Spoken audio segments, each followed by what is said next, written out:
Once upon a time, there was a little boy called Howard who loved writing stories. Little Howard dreamed of being a writer, and so he sat and wrote every night. But everything he wrote was fucking shite, yeah. Wubba-dubba-doo, wubba-dubba-doo. Worst writer in the world, worst writer in the world, worst writer in the world, worst writer in the world. He's a stupid, suck-ass, rubbish writer. Welcome to The Worst Writer in the World. With me, Howard Long. And also me, the other one. No, nobody knows what his name is, and nobody cares. Nobody could ever find out either. No way, no. This podcast is brought to you by the generous patronage of our patrons on Patreon. Yes. Right. For example, the person who wrote this week's plot so far, Mr. Ben Ross. Hooray! Before you hear more, know this. Will is a suicidal alcoholic guitarist, and Eve is a sweet, kooky barmaid. They are now smoking cigarettes together after a very stressful day. Let's see how their evening ends.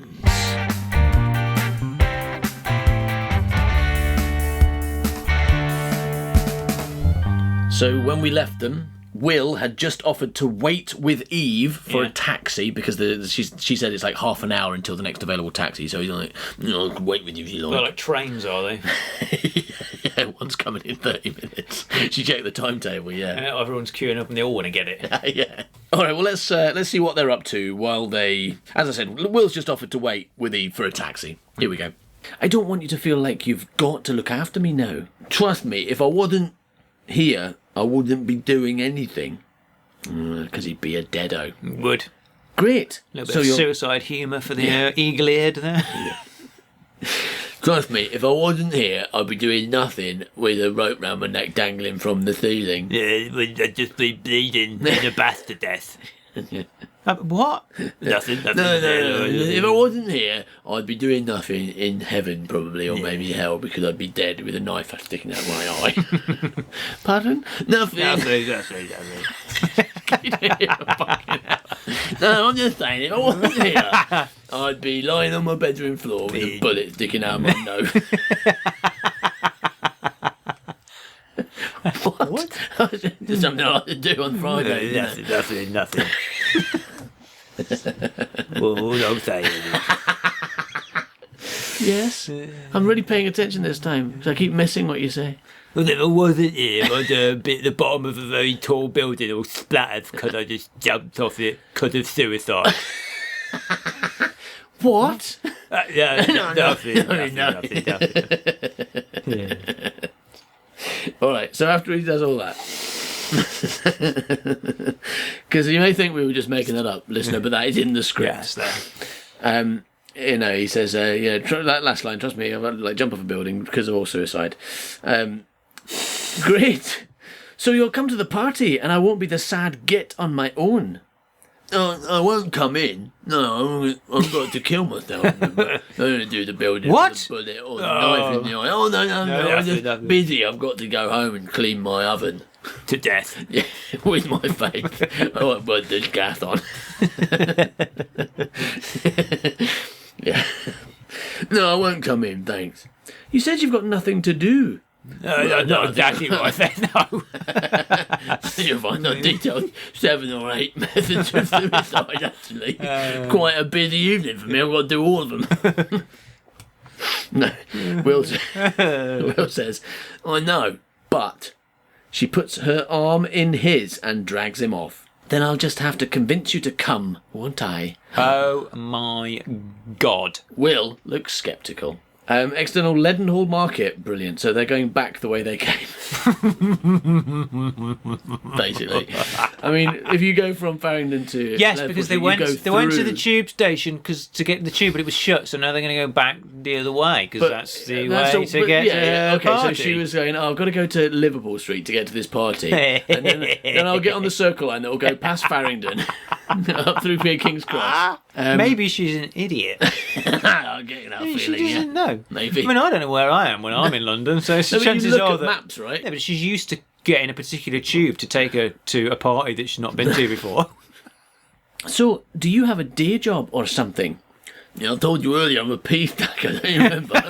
You're not listening to anything I say. I thought you were joking. I didn't realise it was an actual job. You told me that you'd built a stack all the way to the moon. That wasn't true, was it? Yes, it was real. I'm Doctor Who. I can do that kind of thing, Well, you're Doctor Who off the telly. Yeah, that's right. I'm the good one. Did you not notice when I transformed from Tom Baker into John Pertwee earlier? Yeah, but that wasn't a clue enough because that's not what Tom Baker does. He turns into Peter Davison. If you'd have turned into Peter Davison, I would have known. Wait a minute, how often does he turn into Peter Davison? All the time. Now, listener, that may not seem like it made any sense to you. And fair enough, it didn't. But we've got into the habit of occasionally quoting The Sixth Sense. Right? Misquoting The Sixth Sense. Utterly misquoting. It's like Ebenezer Pease, though, isn't it? Yeah. Just something twisted. Because in The Sixth Sense, he says, I see dead people, right? And then Bruce Willis, it says? Yeah, he says, how often do you see dead people? And then that's correct, though, isn't it? Yeah, the kid says, all the time. So we like to ask each other, how often do you see something else? Mm-hmm. And then say all the time. All of it. Yeah, how often do we like to do that, Howard? All the time. So, do you have a day job or something? No. He doesn't want to tell her about the pea stacking thing. Yeah. No, I don't. I don't have a day job. And if you see me near the supermarket putting peas on top of each other, then you're wrong. Definitely not me. Right, so Will and Eve are still having a very dull conversation. If you're wondering what's happening, the answer is absolutely nothing. They're just having the dullest conversation that two people have ever had. Still, it might be dull from your point of view, but it might be really interesting to them. For them, it might be the most interesting conversation they've ever had. What you need to remember is that, people like Will and Eve, and most of the people that listen to this, aren't as interesting as us, and can have brilliant, interesting conversations. And talking about what a chip is, or where plates come from, is like the best most people can manage. Yeah, the two most popular conversations that people have had. John, where do plates come from? From Plate World. Oh. Yeah, there you go. That's what your conversations are like. I really enjoyed that. We should have more conversations like that. We're rubbish. Good, yeah. No, I mean the good thing about us, of course, is that actually we have loads of dull conversations, but we cut them out. Oh, yeah. We delete them before we let you listen. Then I'll write them into a script. Yeah. This is all extracts from our conversations. We find the very worst bits. Yeah, all the bits that we cut, you're like, I must be able to do something with them. What if I wrote a romance movie? Okay, let's see what happens next. You must gig a lot. No, I used to. I was in a band a little while back. We did all right.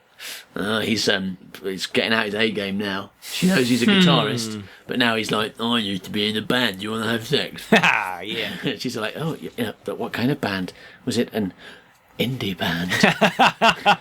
and he's like, oh, I better say yes. If I tell her the truth and say it was like a glam metal band, she won't want to have sex with me. Yeah, saying I used to be in a band isn't the way to get sex. Being in the band is the way to have sex. No, it seems like the way to try, though, right? Stopped being in a band. Yeah, she's not attractive. But I mean, men will try that, though, right? I used to be in the band. Do you want to have sex? But usually the answer's no. He could just say that he's in one. If he wants the sex, he could say he's in a band, and then when she says which band, he could just go like, well, the Beatles.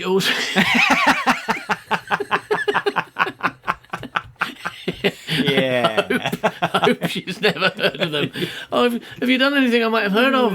Yellow Submarine. All you need is. I was thinking like something like Snow Patrol or Coldplay, where like you don't know what they all look like. Yeah, you know what the lead singer is. You'd be like, yeah, I'm the bassist for them. You'd be like, oh, okay, yeah, I can believe that. Yeah, so no one would lie about something like that. It's too. Everyone else knows what that guy looks like. Probably no one knows. Don't get your phone out and have a look. Yeah. I used to be I was in the band a little while back. We did all right. Anything I'd know. We had this one song. I think most bands have more than one. It's not quite a short. Was it a very long song? Because that's a rubbish gig. Song. If you go and they're like play one song and 3 minutes later it's over, you got to go home. That seems.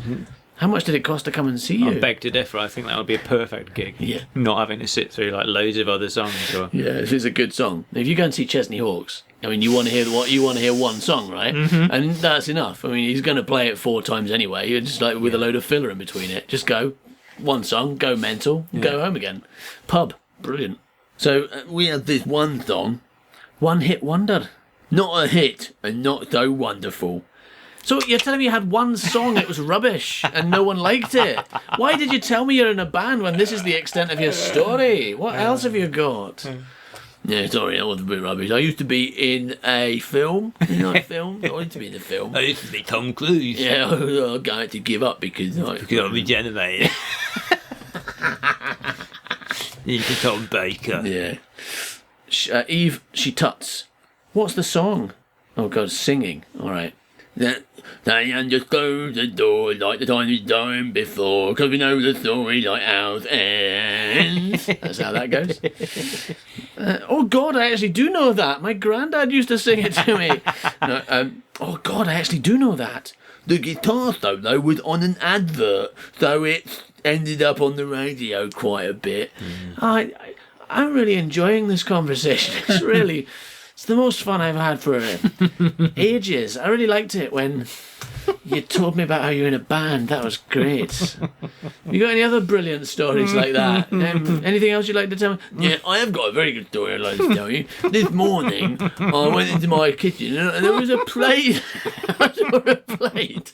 But that's not the whole story, right? Because it wasn't my plate. It was someone. And then I realised actually no, it is my plate. I own that plate. You want another story? No, I think I'll go home now, thanks. Changed my mind about the party, bye. Oh, good. I couldn't swallow my drink then for quite a long time. Yeah. Oh, good. I was trying to see how long I could stop you from swallowing. What are you talking about? Anyway, this is brilliant, exciting stuff. Why is this not interesting? The guitar solo was on an advert, so it ended up on the radio quite a bit. Yeah. What happened? We split. Yeah. Was it artistic differences? It's usually artistic differences, right? No, it's just when I found out, I realised the band had no future. It made sense to stop. No, what is it? Yeah, so what happened? We split. Was it artistic differences? It's usually artistic differences, right? No, it's just when I found out. He stops for a moment. I realised the band had no future because we only had that one song and it was rubbish. Waste of time. How long can you play one rubbish song for? It sounds like they only really liked the solo as well. Yeah. So, that bit was only 30 seconds. Yeah. Shame. I can't believe you sang that song. Sally Ann, just close the door like time you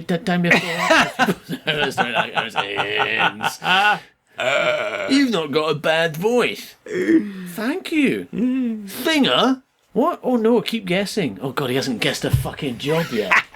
Shitting heck. Oh, nurse? I don't know. What other woman jobs are there? Like a primary school teacher. Fucking work in a wool shop. I fucking know. Work in a wool shop. Yes. Yes. I know now. Again, now you're a boring misogynist. I've gone right off you in the last 10 minutes. I mean, if I was in either of their position, I would be so bored. I'd be desperate to leave. If I was in her position, I'd be like, "Oh God, don't tell me more about your fucking band." And if I was in his position, I'd be like, "Oh, don't make me guess your boring, shitting job. It's going to turn out to be something dull, isn't it? Oh, you're training to work in a shop. Oh, brilliant. Oh, I'm doing shop work." That's realism. That's right. Is that what it's going to be? It's going to be a fucking shop. Is she training to work in Marks and Spencer or like Aldi or something? She's like, I'm trying to work in Aldi because the thing's really difficult. The weird thing is actually she's training to be a pea stacker. It's like this weird circle of events.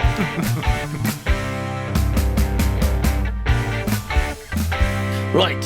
Will has failed to guess Eve's job, and now they are walking. That's right, his head cut off. And now that's the penance, right? If you don't guess it, I'll cut your head off. No. That seems a bit extreme. It's a bit much. No, it's pretty typical. It's like I'm like Rumpelstiltskin, but worse. But with heads instead of babies. Yeah. I'll take your head. Also, I didn't do anything for you. Like Rumpelstiltskin did something for her and then got the baby. But me, I just said, guess my job, or I'm cutting your head off. Yeah. No, Will has failed to get her job, and now they are walking somewhere. I think they're going to that party, right? They're Right, walking yeah, to a yeah, they're party gonna go because to a the party. tube's closed and she can't get a taxi because she can't possibly wait half an hour. Yeah. So they're walking to a party. Yeah, it's not far. They pass an open off license. I need to get a bottle. One sec. She goes inside. He follows her. Brilliant. So he's not going to stay outside and set up a hamburger stand this time. I'm glad for that because that was boring last time. Interior off license. Night. The store is very small and very busy, and getting inside is something of a squeeze, especially when you have a guitar on your back. I don't have a guitar on my back. A bunch of girls on a hen night. Oh no. All dressed up, or rather down. Whoa. Whoa! As naughty nuns are queuing up to buy their bottles of 2020. Yeah, Coville. Yeah, Coville stereotypes on display right here.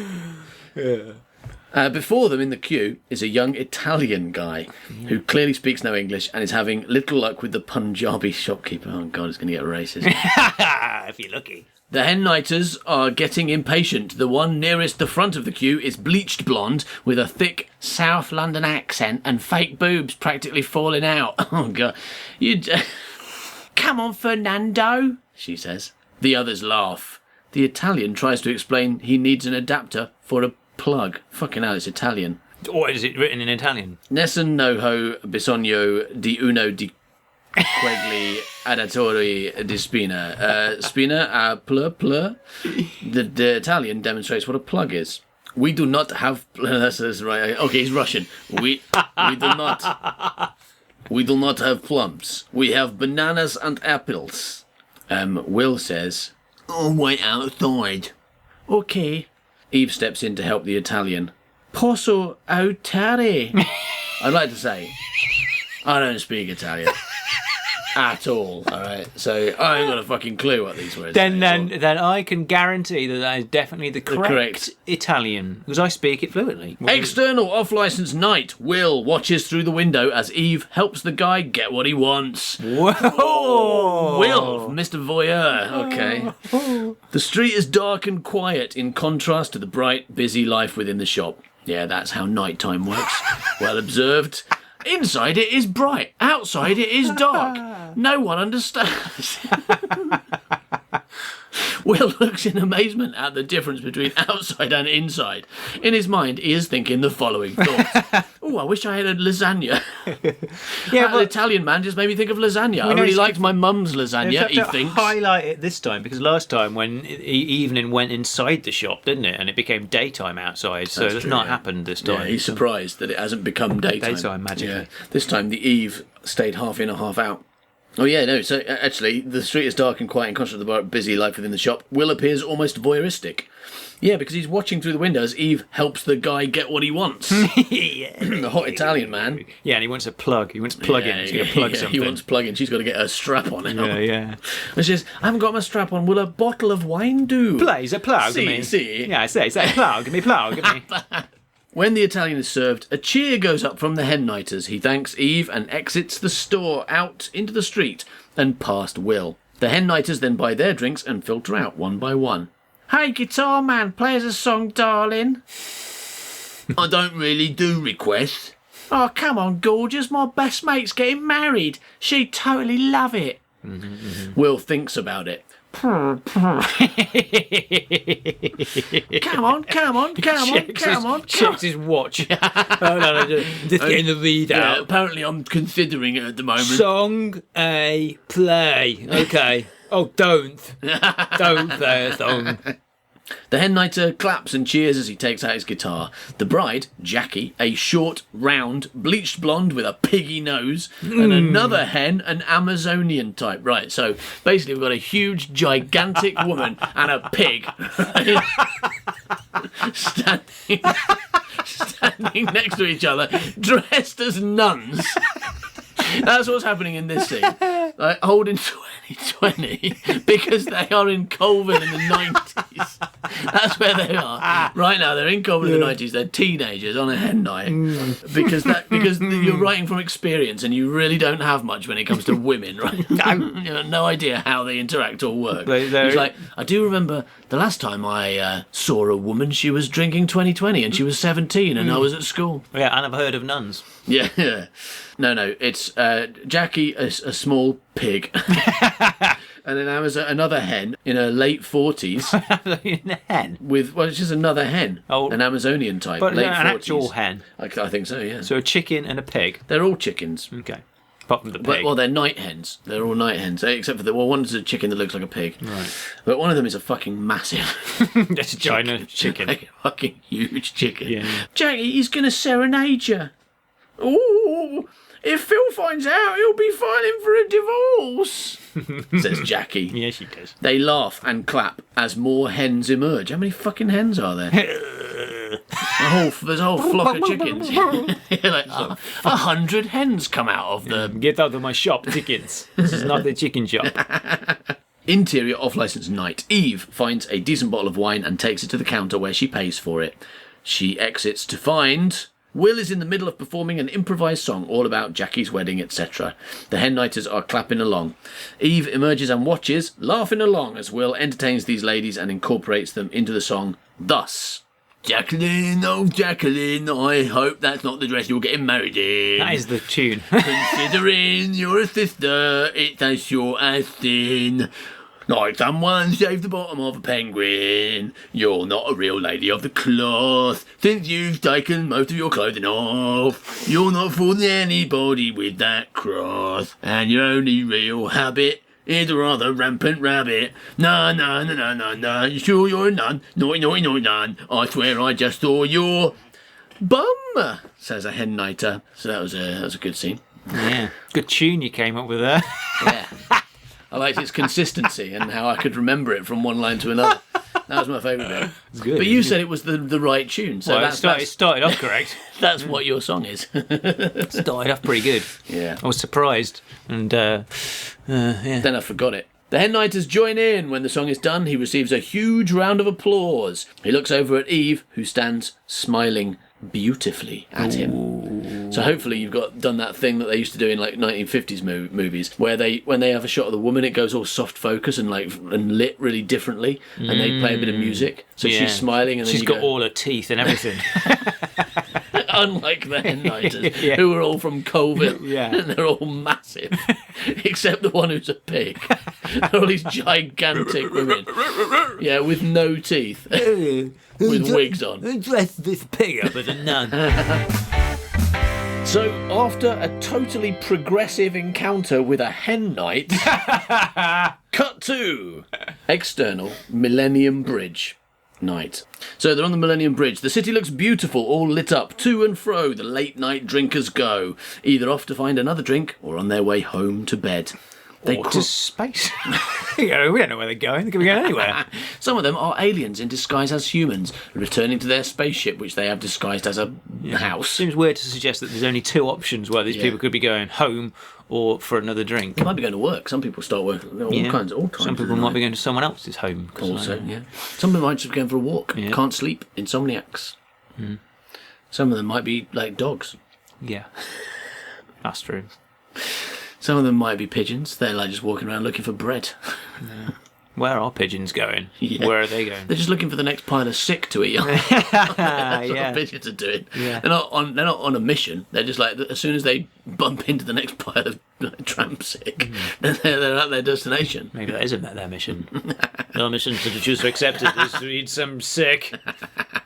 Probably going to pass on this one, actually. Mission Impossible Force. Eve turns her head and admires a different view, that of Will. What are you doing? I'm just admiring the view of your Will. It's clearer when I look at you sideways on. Will becomes aware that she is looking at him and turns to look at her. Oh. She turns away, pretending she wasn't looking, but then turns back and smiles. She looks cold in the wind that blows along the river. You're shivering. Yeah, thanks for telling me. You've got a nose. Like, what are we playing? Oh, it's just like a game of Captain Fucking Obvious. Is that what we're playing? Oh, look, a bridge. Oh, we're standing on a bridge. Your turn. He touches her hand. You're freezing. Yeah, you're much better at this game of Captain Obvious than I am, to be honest. Yeah. No, it's pretty cold. You should have said, here. He takes off his coat. Oh, yeah. Then you'll be cold. I'm impervious to the cold. Just one of my superhero traits. Yeah, that's right. Surprise! Twist! Oh, he's Doctor Who. I know he's a superhero, right? It's okay. Doctor's not a superhero, he's a spaceman. Yeah, Superman but is essentially a superhero because he's got powers that normal people don't have, like flying. Yeah, laser eyes. Yeah, and you can catch bullets in his mouth, remember? Oh, yeah, you can do that, yeah. All right. She holds out her arms. He helps her on with the coat. This action involves touching.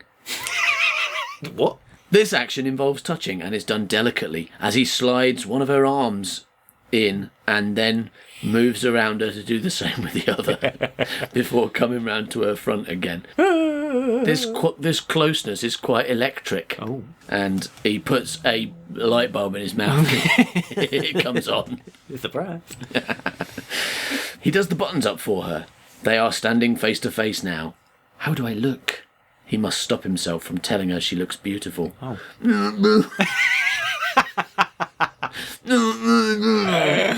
He only half succeeds. No, You look stupid. he succeeds. You look ugly. Yeah. Winner. He stands back. The coat is much too large for her. Give it back. Doesn't fit you. Get it off. All right, that's mine now. Yeah. All right, so they're at More London. Will and Eve stroll along. She is looking at her phone. Oh, yeah. 25 Hinton Place. Keep your eyes peeled. Nice work with the nuns, by the way. That was ages ago, wasn't it? What? Oh, yeah. Best audience I've had in ages. Seriously, you're really good. Will raises his eyebrow. Does he? Which one? Does it say? Does it specify? No, it doesn't say. Maybe he's only got one then. Your folks must be really chuffed. What? They must be proud, are they? I know my parents never gave a fudge what I did with my life. Will has come to a halt. What's the matter? Pause. My parents are dead. Oh, good. Well, that's an interesting background to your character. You've just become so much deeper. Now you've got dead parents. Well done, well done. Your parents are dead, and I can see you're still unhappy about it. By the way, you had a pause there as well before you said it. That showed a lot of depth to your character. A lot of people's parents are dead. Is that? Yeah. Is that? I mean, you look at you. You're 50 years old. Is that not? Did you kill them? I ate them. My parents. My parents are dead. Oh, I'm sorry. I didn't mean to. Was it recent? Is that why you wanted the whiskey and... No. He goes silent. He remembers his father's death. He remembers his mother's sorrow. He remembers her suicide. He remembers who he is, what he has, and what he is supposed to be doing. Is that a flashback, or is that meant to be on his eyebrow? That's on his watch. The thing. Hold on a second. The only way. Oh, my dad's dead. My mum was very upset about it. Oh my God, she killed herself. I am a human being.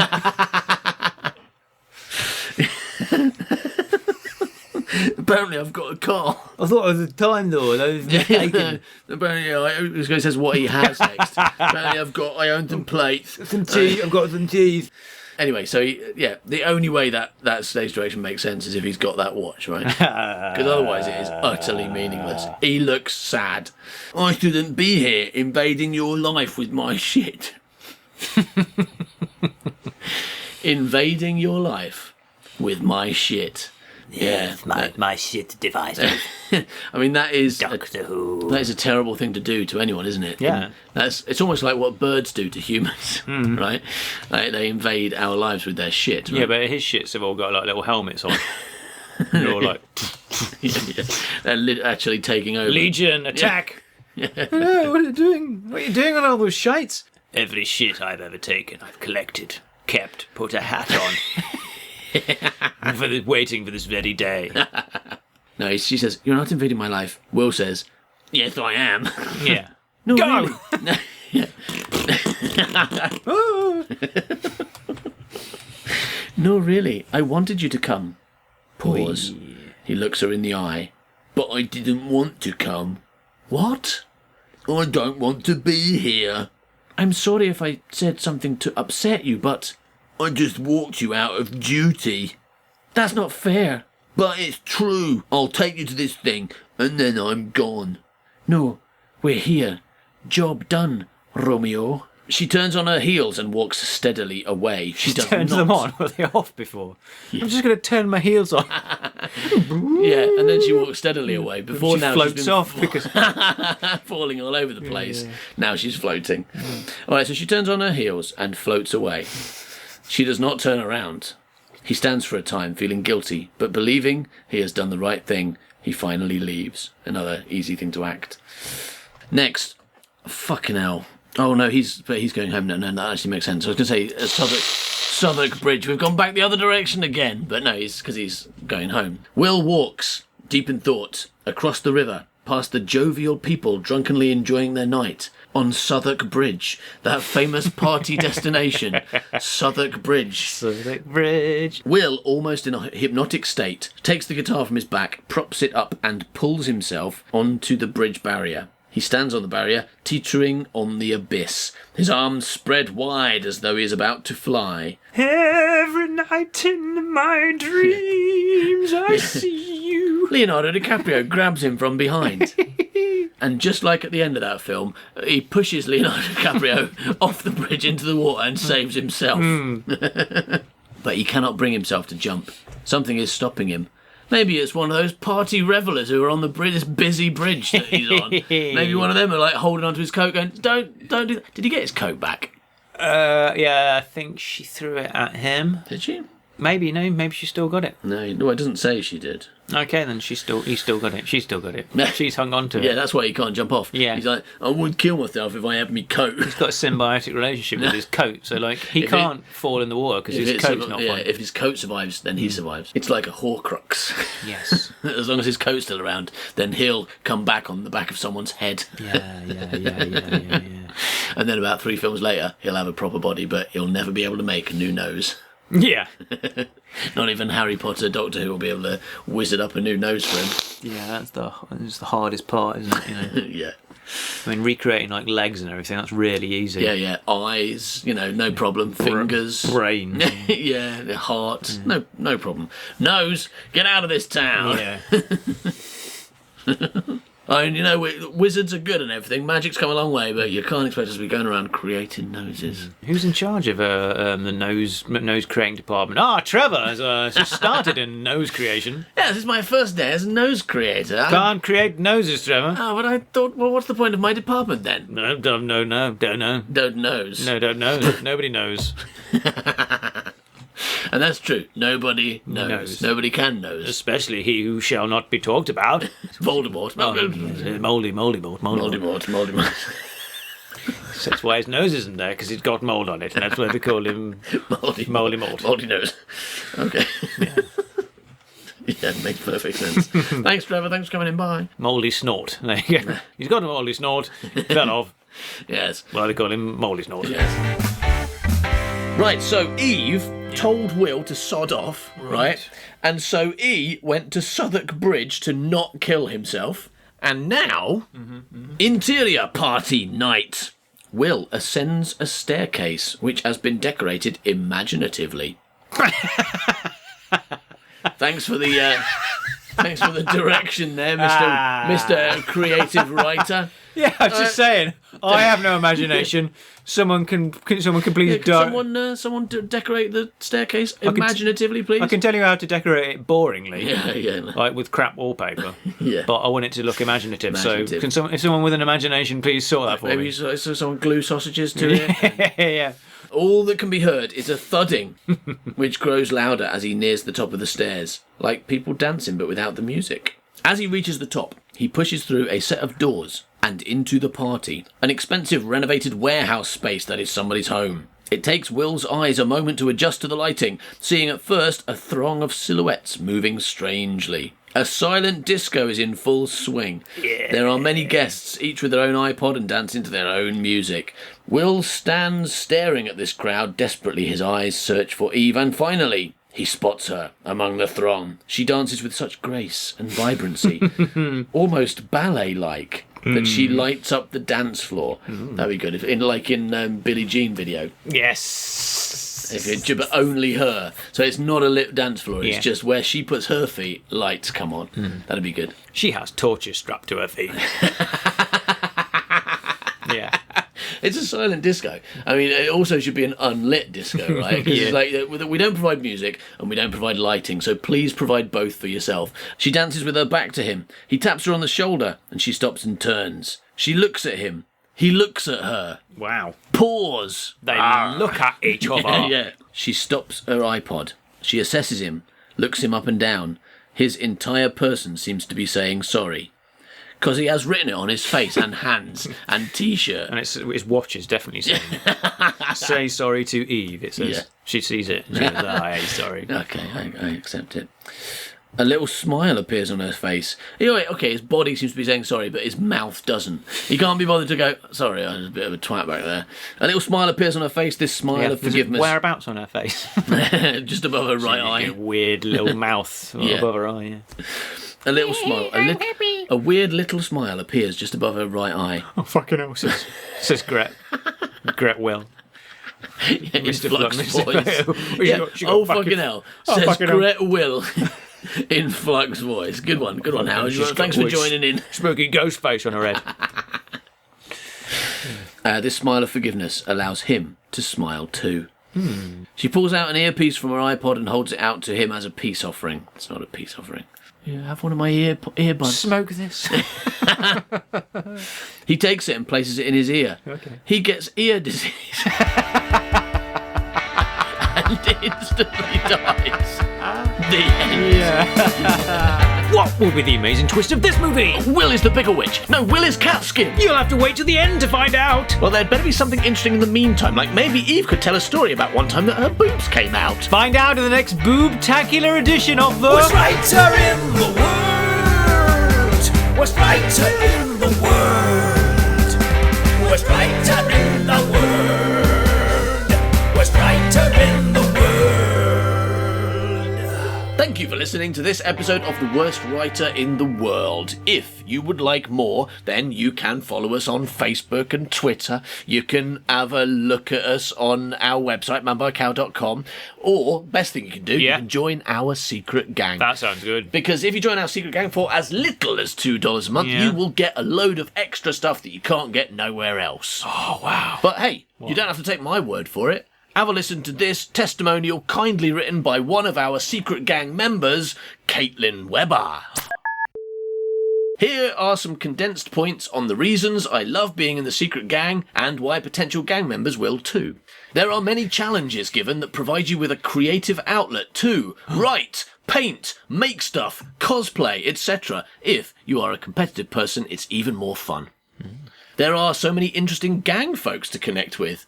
The coolest part is you would have never had the opportunity to interact with them if it weren't for Rufus and Howard. Don't blame us for that. You get sorted into a house like motherfucking Hogwarts does. Also, our houses are called good things like Nork House. You get a completely unique and amazing new name that says Suck My Ham Factory. That's true.